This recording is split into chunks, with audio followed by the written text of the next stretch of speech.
Chapter conic section हमने start कर रखा है। तो लास्ट वीडियो में हमने सर्कल के बारे में देखा था।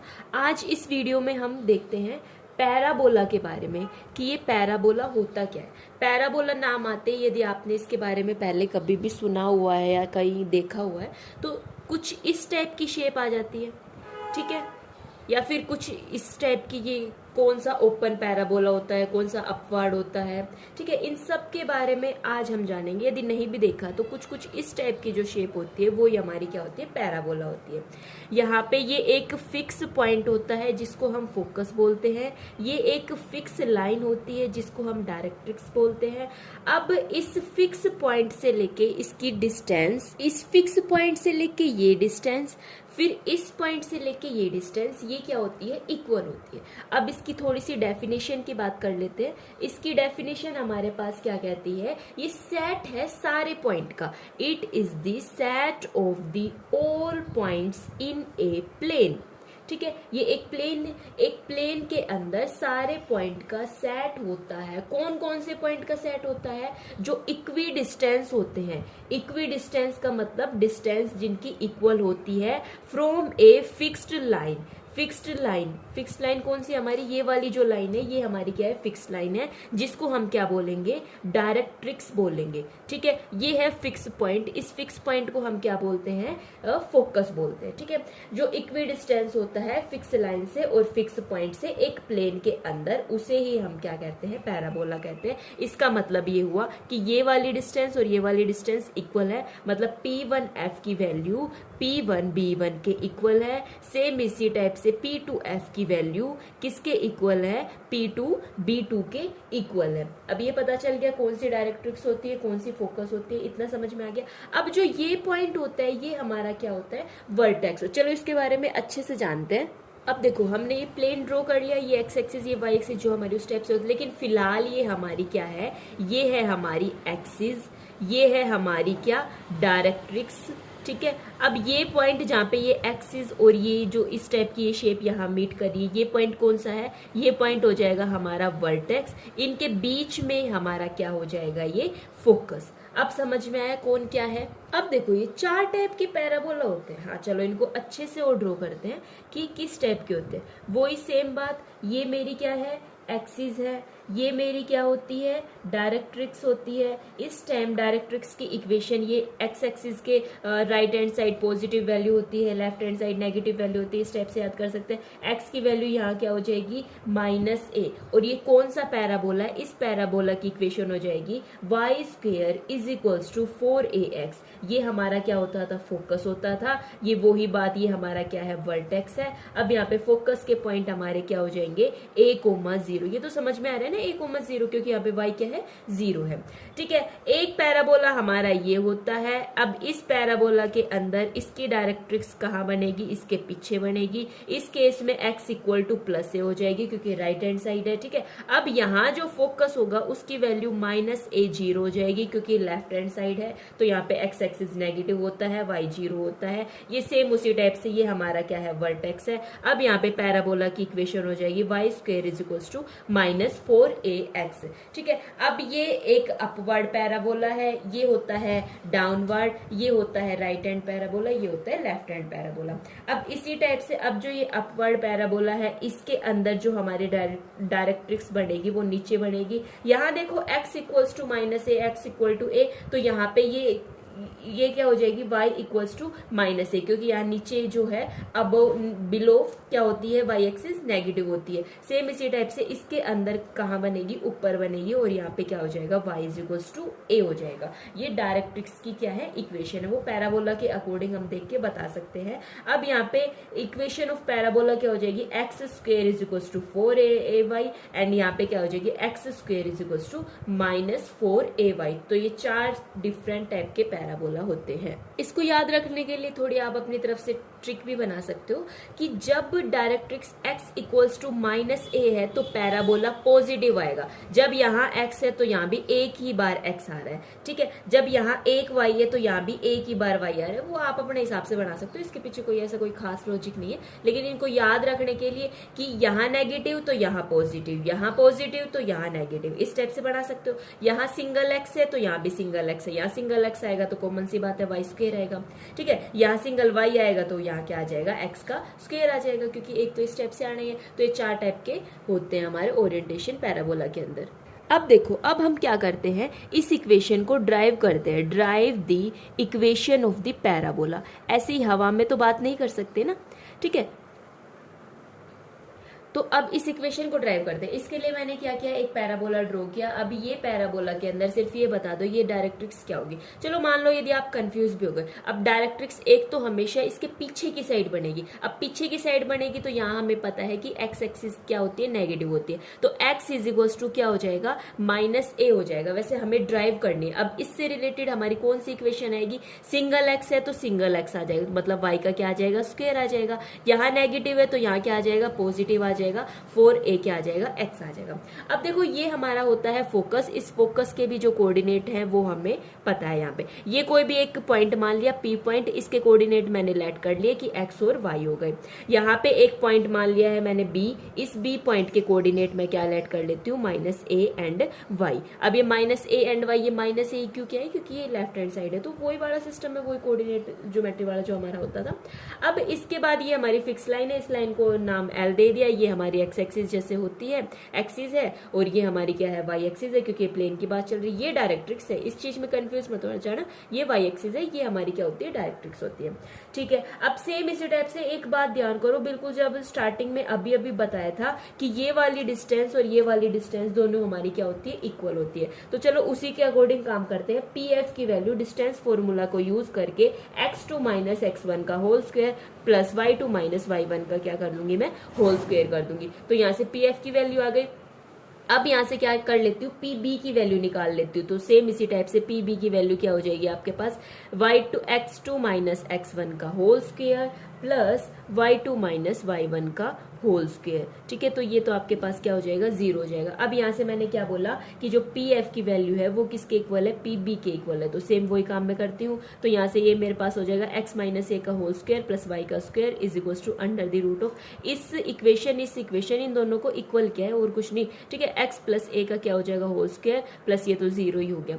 अब यहाँ से दोनों साइड क्या करते हैं, स्क्वायर करते हैं। जैसे ही दोनों साइड स्क्वायर किया तो अंडर रूट यहाँ से कैंसिल हो गया। अंडर रूट कैंसिल हो जाने के बाद ये हमारे पास कुछ इस टाइप से आ गई। अब a स्क्वायर - b का होल स्क्वायर हम खोलते हैं, तो यहाँ से खोलने के बाद ये हमारे पास ये वाली वैल्यू आ जाएगी। ठीक है, यहाँ पे a प्लस बी का whole square, a square plus b square plus 2ab, x square से और a स्क्वायर से ये दोनों आपस में क्या हो गए हैं, कैंसिल हो गए हैं। अब देखो y square is equal to, अब ये उस साइड जाएगा तो 2ax प्लस 2ax मिलके क्या हो जाएगा, 4ax हो जाएगा। यही चीज हमें ड्राइव करनी थी, ये हम जो है ड्राइव कर चुके हैं। सेम इसी टाइप से आप जो है इसकी left hand parabola, upward parabola, downward parabola, जो बाकी बचे हुए 3 केस है उनकी भी सेम इसी टाइप से सिर्फ यही एक ट्रिक यूज करके, यही एक कॉन्सेप्ट यूज करके कि यहाँ से इसकी ये डिस्टेंस और ये दोनों डिस्टेंस हमारी क्या होती है, इक्वल होती है। किस वजह से इक्वल होती है, इसकी डेफिनेशन के अकॉर्डिंग। अब हम देखते हैं कि लेटस रेक्टम हमारे पास क्या होती है। अब ये लेटस रेक्टम क्या होती है, देखो एक बार सीधा इस डायग्राम से देख लो। ये वाली जो लाइन है जो फोकस से पास हो रही है और पैराबोला के 2 एंड पॉइंट पे मिल रही है, ये ही हमारी क्या है, लेटस रेक्टम है। ये किससे पास हो रही है, फोकस से पास हो रही है। तो लेटस रेक्टम जो पैराबोला की होती है, ये एक इस टाइप की लाइन सेगमेंट होती है जो परपेंडिकुलर टू दी एक्सिस, ये एक्सिस है हमारी, इस एक्सिस पे क्या है, परपेंडिकुलर होती है और पास होती है फोकस में से और 2 एंड पॉइंट किसके, पैराबोला में से। ठीक है, अब ये लेटस रेक्टम हम किस टाइप से फाइंड करते हैं, सबसे पहले यदि आपके पास पैराबोला किस टाइप का है, इक्वेशन क्या है, y square is equal to 4ax, तब इसके अकॉर्डिंग हम क्या करते थे, मैं यहाँ पे कोई भी पॉइंट मान लूं, यहाँ इस पॉइंट का नाम दे दूं a। ठीक है, इसके अलोंग सबसे पहले मेरे को डायरेक्ट्रिक्स ड्रॉ करनी पड़ेगी और ये यहाँ से लेके यहाँ तक की जो डिस्टेंस है, इस पॉइंट को नाम दे दिया जैसे C दे दिया। अब मैं क्या कहती थी कि AF और AC इक्वल है, स्टार्टिंग से ये कह रही हूँ, तो मैं यहाँ से कह दूं AF की वैल्यू किसके इक्वल हो जाएगी, AC के इक्वल हो जाएगी। सबसे पहले ये बताओ आपको लेटेस्ट रेक्टम फाइंड करनी है, मतलब किसकी वैल्यू, इस पॉइंट का नाम भी कुछ दे दो, B दे दो। सब इसकी वैल्यू फाइंड करनी है आपको, किसकी वैल्यू फाइंड करनी है, AB की वैल्यू फाइंड करनी है। अब ये AB की वैल्यू फाइंड करने के लिए कैसे करेंगे, फोकस के कोऑर्डिनेट आपके पास क्या होते हैं, फोकस के कोऑर्डिनेट यहाँ हो जाएंगे a,0। अच्छा ये कौन सी लाइन है, x इक्वल्स टू क्या हो जाएगी, -a हो जाएगी। अब आप मेरे को ये बताइए कि यहाँ से लेके यहाँ तक की पूरी डिस्टेंस आपकी कितनी हो जाएगी। ठीक है, कैसे निकालेंगे? अब यहाँ से लेके यहाँ तक की डिस्टेंस x2 माइनस x1, तो a माइनस ऑफ दिस, तो ये कितनी हो जाएगी? पूरी 2a हो जाएगी। ये पूरी लेंथ मेरे पास कितनी हो गई है? 2a हो गई है। अब ये पूरी लेंथ मेरे पास 2a हो गई, तो ये भी आपके पास 2a हो जाएगी, ये भी 2a, ये भी 2a, ये सारी आपके पास 2a हो गई। तो मैं यहाँ से कह दूं कि af की वैल्यू मेरे पास कितनी आ गई है? 2a आ गई है। अब जितनी ये है उतनी तो ये होगी। अब ab की वैल्यू किसके इक्वल हो जाएगी? af प्लस में fb। अब इसकी वैल्यू कितनी आ गई है? 4a। तो आपकी जो लेंथ ऑफ डायरेक्ट्रिक्स आ गई है, कितनी आ गई है? 4a आ गई है। a क्या है? यहाँ पे फोकस के कोऑर्डिनेट है, तो वो ध्यान रखना। अब क्वेश्चन किस टाइप से आएगा हमारे पास कि सिर्फ एक पैराबोला की ये इक्वेशन देख के कहेगा आप कोऑर्डिनेट ऑफ फोकस के कोऑर्डिनेट बताओ, डायरेक्ट्रिक्स बताओ, लेटस रेक्टम बताओ, ये सब अब हमें बताना है। तो ठीक है, हमें पता है y square is equals to 4ax हमारे पास इक्वेशन होती है, जो अब गिवन है y square is equals to 4 into 2 into x. क्या मैं ऐसे लिख सकती हूँ? क्यों? क्योंकि मेरे को 4ax में बनानी थी। तो y square is equals to 4 2 into x. यहाँ पे a की वैल्यू कितनी हो गई है? a की इस इक्वेशन से कंपेयर करूँ तो यहाँ से a की वैल्यू कितनी आ गई? आपके पास 2 वैल्यू आ गई है। तो देखो कोऑर्डिनेट ऑफ फोकस हमें पता है, कोऑर्डिनेट ऑफ फोकस इस इक्वेशन के केस में जहाँ पे पॉजिटिव है वो क्या थे? a,0। तो a,0 तो कोऑर्डिनेट ऑफ फोकस आपके पास ये हो गए। इक्वेशन ऑफ डायरेक्ट्रिक्स, अब देखो ये x है, ये सिंगल x है, तो इस केस में हम क्या करते थे? x is equals to minus of a। ठीक है, इधर पॉजिटिव आ रहा है तो इधर नेगेटिव आएगा, x सिंगल है तो x यहाँ सिंगल आ रहा है, तो उस वाले कॉन्सेप्ट से तो x की वैल्यू यहाँ से क्या आ जाएगी? -2। ये इक्वेशन ऑफ डायरेक्ट्रिक्स हो जाएगी। अब इसके बाद क्या है? लेटस रेक्टम, जो हमने अभी अभी पढ़ा है। लेटस रेक्टम की इक्वेशन होती है हमारे पास 4 इंटू a। अब a की वैल्यू 2 आ गई, तो लेटस रेक्टम की लेंथ कितनी आ जाएगी? आपके पास 8 आ जाएगी। सेकंड टाइप का क्वेश्चन आपके पास किस टाइप से आ सकता है कि इक्वेशन ऑफ पैराबोला अब आपको फाइंड करनी है, फोकस दिया हुआ है, डायरेक्ट्रिक्स दी हुई है। ठीक है, अब देखो सबसे पहले डायरेक्ट्रिक्स दी हुई है, तो इससे क्या मैं आइडिया लगा सकती हूँ कि मेरी इक्वेशन किस टाइप की होगी? तो y square is equal to 4ax type की होगी, क्योंकि ये नेगेटिव देख के मैंने सीधा क्या लगा लिया? आइडिया लगा लिया। अब यहाँ से मैं क्या कह सकती हूँ? y square is equal to 4, a की वैल्यू कितनी है? a की वैल्यू यहाँ से साफ साफ पता चल रही है 2, x की जगह x, तो y square is equal to 8x। यही मेरी क्या आ जाएगी? Equation of parabola. अच्छा, अब देखो हमने ना ये 4 टाइप की इक्वेशन देखी है। देखिए, अब इसके अंदर हमारा जो डायरेक्ट्रिक्स होता था x इक्वल्स टू माइनस ए, इस केस में x इक्वल्स टू प्लस ए, माइनस है तो प्लस आ जाएगा। अब इस केस में y is equals to minus a, ठीक है, इस केस में y इज इक्वल्स टू क्या आ जाएगा? प्लस ए आ जाएगा। ये देखा। अब इसके अलावा अब एक चीज देखो, इन दोनों केस में क्या होगा? इन दोनों केस में क्या होगा? इन दोनों केस में जो एक्सिस ऑफ सिमेट्रिक है, सिंगल x है ना, तो अलोंग दी x एक्सिस हो जाएगी, सिंगल y है ना, तो अलोंग दी y एक्सिस हो जाएगी। इसके अंदर एक्सिस ऑफ सिमेट्री किसके अलोंग हो जाएगी? अलोंग दी, कौन सा सिंगल है? x है, अलोंग दी x एक्सिस हो जाएगी। इन दोनों केस में जो एक्सिस ऑफ सिमेट्री है वो किस केस, वो कैसे हो जाएगी? अलोंग दी y एक्सिस हो जाएगी। ठीक है, ये चीज वैसे भी आपको समझ में आ रही है कि जो एक्सिस ऑफ सिमेट्री है, यहाँ से इक्वेशन भी जो डायरेक्ट्रिक्स की इक्वेशन होती है ना, उसके अकॉर्डिंग हम ये एक्सिस ऑफ सिमेट्रिक जो है बताते हैं। अब आपके पास क्वेश्चन किस टाइप से आ सकता है कि जो इक्वेशन ऑफ पैराबोला है वो आपको फाइंड करनी है। ठीक है, इक्वेशन ऑफ पैराबोला हमें फाइंड करनी है, और इसने अब इस क्वेश्चन में बोल दिया कि वो क्या है? Symmetric about the y axis है। ठीक है, सिमेट्रिक अबाउट y एक्सिस सुनते ही हमारे दिमाग में 2 इक्वेशन आ जानी चाहिए, x square is equal to 4ay, x square is equal to -4ay। इतनी बात आई अभी तक हमारे दिमाग में, लेकिन इसने आगे और बोला कि वो पास हो रही है कहां से?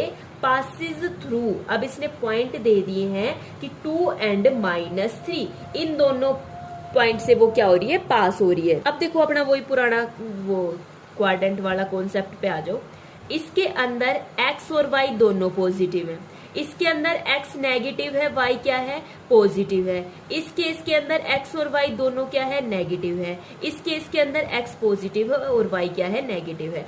x पॉजिटिव है, y नेगेटिव है, लाई इन दी 4th क्वाड्रेंट। अब ये 4th क्वाड्रेंट के अंदर लाई कर रहा है, तो हमारा कौन सा पैराबोला हो जाएगा? पैराबोला क्या हो जाएगा? ये डाउनवर्ड की साइड बन जाएगा। ठीक है, पैराबोला जब डाउनवर्ड की साइड बनेगा तो हमारी इक्वेशन कौन सी हो जाएगी? हाँ x square is equals to क्या हो जाएगी -4ay हो जाएगी। अब देखो ये एकदम से कैसे स्ट्राइक हुआ, सबसे पहले मैंने इसके अकॉर्डिंग देखा कि भाई कौन से क्वाड्रेंट के अंदर आ रहा है, फिर मेरे को पता चला कि भाई ये तो फोर्थ क्वाड्रेंट के अंदर आ रहा है या फिर थर्ड क्वाड्रेंट के अंदर आता तो भी ये क्या होता डाउनवर्ड होता। अब ये डाउनवर्ड होते ही ठीक है, अभी इतनी तो पता चल गया था, अब कैसे पता करूं कि ये पॉजिटिव वाला आएगा या फिर नेगेटिव वाला आएगा। तो इसके लिए देखा कि भाई ये नीचे है तो हमेशा जो डायरेक्ट्रिक्स है वो इसके पीछे की साइड बन रही थी, चाहे लेफ्ट हो चाहे राइट हो, हमेशा इसके पीछे की साइड बन रही थी। अब ये नीचे की साइड इसका मुंह है तो इसकी जो डायरेक्ट्रिक्स बनेगी वो ऊपर बनेगी, और ऊपर मेरे को पता है कि वाई एक्सिस मेरा क्या होता है पॉजिटिव होता है। वाई एक्सिस पॉजिटिव है तो इक्वेशन मेरी कौन सी हो जाएगी y इक्वल्स टू ए, लेकिन जब ये y की वैल्यू पॉजिटिव है तो इसके अंदर नेगेटिव आ जाएगा, इसलिए मैंने इसको ये बोल दिया। ये आप प्रैक्टिस करोगे ना अच्छे से तब आ जाएगा समझ में, कोई दिक्कत की बात नहीं। अब मैं क्या करती हूँ, मेरे पास ये 2 पॉइंट दिए हुए हैं, अब ये दोनों पॉइंट मैं इसके अंदर पुट करती हूँ, ए की वैल्यू फाइंड करती हूँ, फिर लास्ट में ए की वैल्यू पुट कर दूंगी, क्योंकि ए की वैल्यू भी तो नहीं है ना अभी मेरे पास। एक्स की जगह मैंने 2 पुट किया, ठीक है, 2 का स्क्वायर सीधा 4 लिख दिया। फिर इधर y की जगह मैं क्या पुट करती हूँ -3 पुट करती हूँ, तो यहाँ से a की वैल्यू आपके पास कितनी आ जाएगी 1/3 आ जाएगी, माइनस माइनस प्लस हो जाएगा, 4 से 4 कैंसिल हो जाएगा, उस साइड जाके डिवाइड में चला जाएगा। ठीक है, तो अब इक्वेशन ऑफ पैराबोला आपके पास क्या आ जाएगी, इक्वेशन ऑफ पैराबोला आपके पास हो जाएगी x square is equals to -4a into y. ठीक है, तो x square is equals to -4/3 into y, इस टाइप से करके लिख सकते हैं, या फिर इसको क्रॉस मल्टीप्लाई करके 3x square is equals to -4 of y. ठीक है, तो पैराबोला में सिर्फ इतना ही कॉन्सेप्ट था, सिर्फ ये ही ध्यान रखना कि लेंथ ऑफ लेटेस्ट रेक्टम हमारे पास 4a होती है, ये डायरेक्ट्रिक्स की क्या होती है, और जो फोकस का जो पॉइंट होता है वो कब a,0 कब 0,a कब, ठीक है, इस टाइप से कब नेगेटिव कब पॉजिटिव, और ये 4 टाइप के पैराबोला बनते हैं, इन 4 की ये इक्वेशन होती है। इस टाइप से करके ध्यान रख लेना कि जब x नेगेटिव है तो इधर पॉजिटिव आ रहा है, खाली x है तो यहाँ पे सिंगल x आ रहा है, मतलब उसकी पावर में करके कुछ नहीं आ रहा। ठीक है, अब यहाँ पे सिंगल y है तो यहाँ भी सिंगल y आएगा, यहाँ नेगेटिव आ गया तो यहाँ पॉजिटिव तो यहाँ नेगेटिव। ठीक है, तो इस वीडियो में इतना रखते हैं, फिर नेक्स्ट वीडियो में हम इलिप्स के बारे में देखेंगे।